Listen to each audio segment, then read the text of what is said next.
اچھی رہائش ہر انسان کا خواب ہوتی ہے. گھر ایسی جگہ پر ہو جہاں تمام بنیادی سہولتیں میسر ہوں. صاف ستھری کارپیٹڈ روڈ، انڈر گراؤنڈ بجلی، گیس، اسکول، ہسپتال، شاپنگ سینٹر موجود ہوں اور پلاٹ آسان اقساط پر ملیں تو کیا ہی بات ہے. ماہانہ صرف 7,500. تمام اداروں سے منظور شدہ. سہولیات کی بات کی جائے تو انڈر گراؤنڈ بجلی، صاف پانی اور سب سے بڑی بات سوسائٹی اپنی گیس کا پلانٹ لگا رہی ہے. بجلی اور گیس جیسی سہولتوں کے ساتھ قیمت بھی بہت کم. اے اور بی بلاک میں قبضہ ملنے کے بعد لوگ اپنا گھر بنا رہے ہیں. ابھی کنٹری مارکیٹنگ وزٹ کریں، اپنا پلاٹ بک کرائیں اور اپنا گھر بنائیں. پارک لین سوسائٹی لاہور سگیاں پل سے 5 منٹ کے فاصلے پر، الرحمان گارڈن فیز 2 کے بالکل سامنے، فیض پور انٹرچینج، M2 موٹر وے سے آدھا کلومیٹر مین شرک روڈ پر. جو لوگ بھی پاکستان میں آئین کی سربلندی چاہتے ہیں اور پاکستان کے اندر جس قسم کا اس وقت جبر کا، فسطائیت کا اور ظلم کا ایک ماحول بنا ہوا ہے، جو لوگ پاکستان میں اس وقت جمہوریت چاہتے ہیں، انہوں نے اپنا پورا زور لگایا ہے اور اپنا اپنا نقطہ نظر سامنے رکھا ہے. ڈائیلاگ سے رستے کھلتے ہیں، ڈائیلاگ چلتا رہنا چاہیے. جب آپ ڈائیلاگ کو روک دیتے ہیں تو اس کے بعد خرابی شروع ہو جاتی ہے اور وہ خرابی کسی بھی نہج تک جا سکتی ہے. لہذا ہر معاشرے کے اندر ڈائیلاگ کو ویلکم کرنا چاہیے. لیکن یہاں پہ حکومت نے اس کو زبردستی روکنے کی کوشش کی اور یہ کام الٹا ہو گیا. یعنی جہاں مریم نواز نے اتنا بہت سارا پیسہ لگا کے پنجاب حکومت نے اتنے بڑے بڑے اشتہارات چھپوائے، 60 صفحات کے اوپر اپنی تشہیر کروائی، سینکڑوں تصویریں اس کے اندر لگا دی گئیں، تو جہاں اس کی تشہیر ہونی تھی وہ معاملہ اوپر جانا تھا. جہاں شہباز شریف صاحب جو ہیں وہ آذربائیجان گئے اور انہوں نے دعویٰ کیا کہ وہاں سے بھی وہ کوئی 2 ارب ڈالرز کی انویسٹمنٹ لے کر آ رہے ہیں، مزید 2 ارب ڈالر کا سرمایہ یا سرمایہ کاری شہباز شریف صاحب نے اب دعویٰ کر دیا کہ وہ آذربائیجان سے بھی لے کر آ رہے ہیں. تو بجائے یہ خبریں فرنٹ پہ آتی یا سب سے زیادہ توجہ حاصل کرتی ہیں سوشل میڈیا پہ، الٹا اس کا یہ اثر ہوا کہ سوشل میڈیا کے اوپر قومی کانفرنس نے ساری توجہ اپنی طرف کھینچ لی. اور وہ توجہ کھینچنے کی جو بڑی وجہ بنی وہ حکومت کی جانب سے اور اداروں کی جانب سے جو رکاوٹیں پیدا کی گئیں، ان رکاوٹوں کی وجہ سے زیادہ یہ کانفرنس ہائی لائٹ ہوئی ہے. اس کو اگر روٹین کے اندر ہونے دیتے تو اتنا رولا ہی نہ پڑتا. لیکن جس طرح ایک جگہ سے پہلے کینسل، دوسری، پھر تیسری، پھر چوتھی جگہ، اور پھر جس قسم کی فسطائیت اور ہتھ کنڈے استعمال کیے گئے تو اس سے پھر ماحول پورا کا پورا بدل گیا. اور جو اتنی تشہیری مہم چلائی اس کا بھی کوئی فائدہ نہ ہوا. شہباز شریف صاحب کا دورہ بھی ضائع گیا اور سب کی توجہ قومی کانفرنس کی جانب تھی. اب جو پہلے دن کی پریس ریلیز آئی ہے، پاکستان کی تمام حزب اختلاف کی جماعتوں کی قومی کانفرنس آج اسلام آباد میں شروع ہوئی.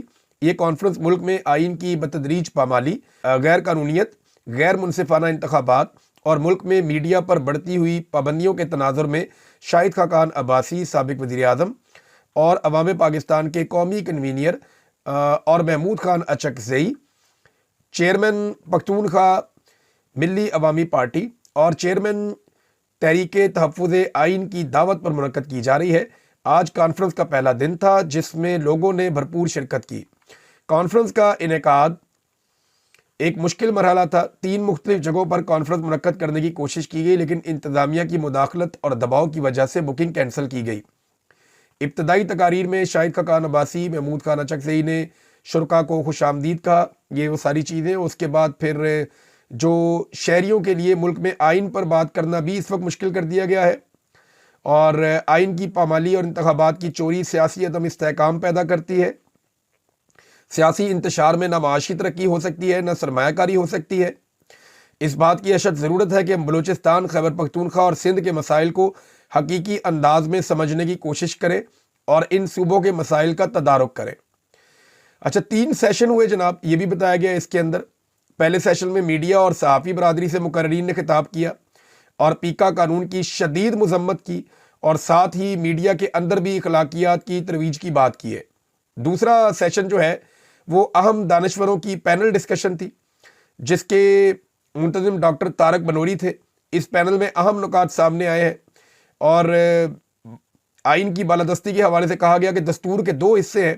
ایک وہ جس میں لوگوں کے حقوق کی بات کی گئی ہے اور دوسرے حصے میں حکومت سازی اور اداروں کی تنظیم اور ان کے حدود طے کی گئی ہیں.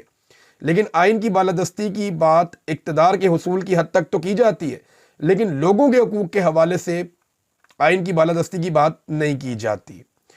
پھر جنرل لودھی صاحب نے وہاں پہ کہا کہ پاکستان میں آئین اور قانون کی گاڑی پٹری سے اتر چکی ہے اور اسے صرف اداروں کی ثوابدید پر چھوڑ دیا گیا تو یہ کبھی واپس پٹری پر نہیں چڑھ سکے گی، لیکن اس کے لیے تمام قومی سیاسی لیڈرشپ کو مل کر کام کرنا ہوگا، ورنہ ہم ایک خطرناک صورتحال کی طرف بڑھ رہے ہیں۔ بات بہت ٹھیک کی ہے انہوں نے۔ دیکھیں، اداروں کی یہ کیپیسٹی نہیں ہوتی، کیونکہ اداروں میں ملازمین ہوتے ہیں، اور ملازمین کبھی بھی کوئی چیز پٹری سے اتر جائے اس کو واپس پٹری پہ نہیں لا سکتے۔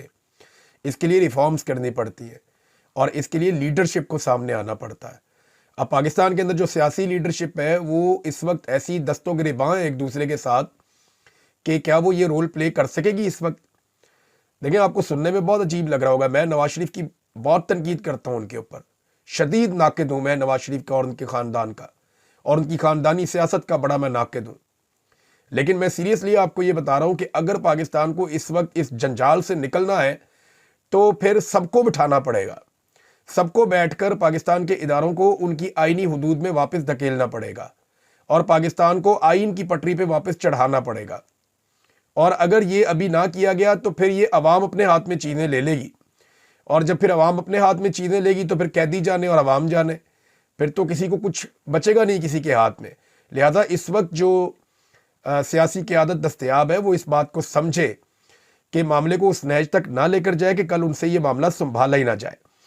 اب جناب محمود خان اچکزئی کے کچھ سٹیٹمنٹ جو ہیں وہ بڑے امپورٹنٹ ہیں، وہ میں آپ کے ساتھ شیئر کرنا چاہتا ہوں۔ ایک تو انہوں نے جنرل ڈیگال، ایک فرانسیسی جنرل تھا، یہ اس کا بڑا رول ہے یورپی یونین کے قیام میں بھی، تو یہ جو جرنیل تھا اس کے خلاف طلبہ نے ایک تحریک چلا دی تھی، اور اس تحریک کے خلاف اس نے اپنی فوج کو، فرانسیسی فوج کو حکم دیا تھا کہ طلبہ پر گولی چلا دی جائے، لیکن فوج نے ہتھیار پھینک دیے تھے اور یہ کہہ دیا تھا کہ ہم اپنے بچوں پہ گولی نہیں چلا سکتے۔ تو محمود خان اچکزئی صاحب نے کہا جی ہمیں اپنے سپاہیوں میں وہ والا جذبہ چاہیے۔ ایک تو ان کا یہ سٹیٹمنٹ تھا۔ دوسرا، اچکزئی صاحب نے فرمایا کہ جاسوسی کے ادارے ملک کی آنکھ اور کان کی طرح ہوتے ہیں، ہمارے ہاں جاسوسی کے ادارے خود لوگوں کو کرپٹ بنا کر ان کی فائلیں بناتے ہیں۔ جو نسخہ آج ہمارے جاسوسی ادارے استعمال کر رہے ہیں وہ نظام روس استعمال کر چکا ہے، اور وہ بری طرح ناکام ہوا۔ اس کے بعد ایک اور انہوں نے بات کی، آئین کہتا ہے جو آئین کو نہیں مانتے ان کے خلاف کھڑا ہونا، بغاوت کرنا ہر پاکستانی کا فرض ہے۔ ہم ملک کے باغی نہیں ہیں، ان قوتوں کے باغی ہیں جو ملک کو اپنی مرضی، کرپشن، مار دھاڑ اور خرید و فروخت سے چلاتے ہیں۔ انہوں نے کہا کہ دفعہ 144 کی خلاف ورزی پر آپ لوگوں کو گولیاں ماریں، وزیر اعظموں کو پھانسی چڑھائیں یا جیل کی ہوا کھلائیں، جو آئین سے کھیلتے ہیں ان کی کوئی سزا نہیں، یہ روایت قبول نہیں ہے۔ زیادہ مجبور کیا گیا تو اسمبلی کو نہیں چلنے دیں گے، محمود خان اچکزئی صاحب نے یہ بھی کہا۔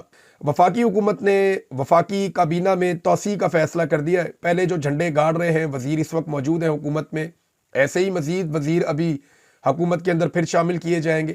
فارم 47 پہ جو جعلی جیت کر آئے ہوئے ہیں، بغیر الیکشن جیتے جو لوگ آئے ان کو پہلے بھی وزیر بنایا گیا ہے، مزید وزیر بھی اب کابینہ کے اندر شامل کیے جائیں گے۔ یعنی اس حکومت کا کانفیڈنس کچھ واپس آ رہا ہے، یا حکومت کو یہ لگتا ہے کہ شاید اب وہ مزید ٹائم نکال سکتے ہیں جو حالات پیدا ہو رہے ہیں۔ اب اس کے اندر آپ یہ دو تین فیکٹرز ایسے ہیں کہ ایک سال گزارنے کے بعد آبویسلی ایک حکومت کو یہ لگتا ہے کہ اگر ہم نے ایک سال گزار دیا ہے تو ہم اور ٹائم بھی گزار سکتے ہیں، لیکن کیا اپوزیشن اس حکومت کو مزید ٹائم گزارنے دے گی، یا عوام اس حکومت کو مزید قبول کرے گی، یا عالمی سطح پہ آنے والا پریشر یہ حکومت سسٹین کر پائے گی، یا جتنا پیسہ یہ مانگ کر لا رہے ہیں اس پیسے کی بنیاد کے اوپر ملک کو چلانا ممکن رہے گا۔ اب جو نئے وزراء جن کو شامل کیا جائے گا ان میں ذرائع بتا رہے ہیں کہ 10-12 وزیر شاید جن کو نیا لایا جائے گا، ان میں طارق فضل چودھری صاحب کا نام آ رہا ہے، مصطفیٰ کمال صاحب کا نام آ رہا ہے، خالد مکسی کا، حنیف عباسی کا، ایک مبارک زیب بھی آپ کو یاد ہوگا جس نے اپنے بھائی کے نام پہ ووٹ لیا تھا پاکستان تحریک انصاف کا جھنڈا اٹھا کر، اور بعد میں اپنا ووٹ بیچ دیا تھا 26ویں آئینی ترمیم کے لیے۔ تو اس کے ساتھ بھی وزارت کا وعدہ تو کیا گیا تھا، لیکن اس کے حوالے سے کچھ لوگ کلیم کر رہے ہیں کہ اس کو اگر وزارت نہ بھی ملی تو گزارا ہو جائے گا، کیونکہ اس کے حوالے سے کچھ ایسی کمزوریاں اس کی اس وقت نظام کے ہاتھ میں ہیں کہ اب وہ نظام کی پکڑ سے باہر جا نہیں سکتا، وہ نظام کے ساتھ ساتھ ہی بیچارہ اب گھسٹتا رہے گا۔ ناظرین، ایک اور خبر ہے، دا نیوز کے اندر یہ آئی ہے، پاکستان کے وزیر اعظم پوری دنیا میں جاتے ہیں کہ سرمایہ کاری پاکستان میں لے کر آؤ، سرمایہ کاری پاکستان میں لے کر آؤ۔ اوورسیز پاکستانیوں کو بھی کہتے ہیں، جو غیر ملکی ہیں انہیں بھی کہتے ہیں پاکستان میں سرمایہ لے کر آؤ، لیکن ہمارے وزیر اعظم کا اپنا سرمایہ زیادہ تر کہاں ہے؟ دا نیوز کے اوپر ایک رپورٹ چھپی ہے، اس میں اثاثوں کے بارے میں بتایا گیا ہے کہ کس کے کتنے اثاثے ہیں 2024 کے جو انتخابات ہیں ان کے گوشواروں کے مطابق. تو اس میں جناب ایک جملے کے اندر ساری کہانی ہے کہ prime minister Shehbaz Sharif has more assets abroad than in Pakistan. اب جناب یہ شہباز شریف صاحب جو ہے جو پاکستان کے وزیر اعظم ہیں ان کے پاکستان کی نسبت زیادہ اثاثے پاکستان سے باہر موجود ہیں. اب جو اس وقت پاکستان کا وزیر اعظم ہے اس کے زیادہ اثاثے پاکستان سے باہر ہیں اور پاکستان میں اس کے اثاثے کم ہیں.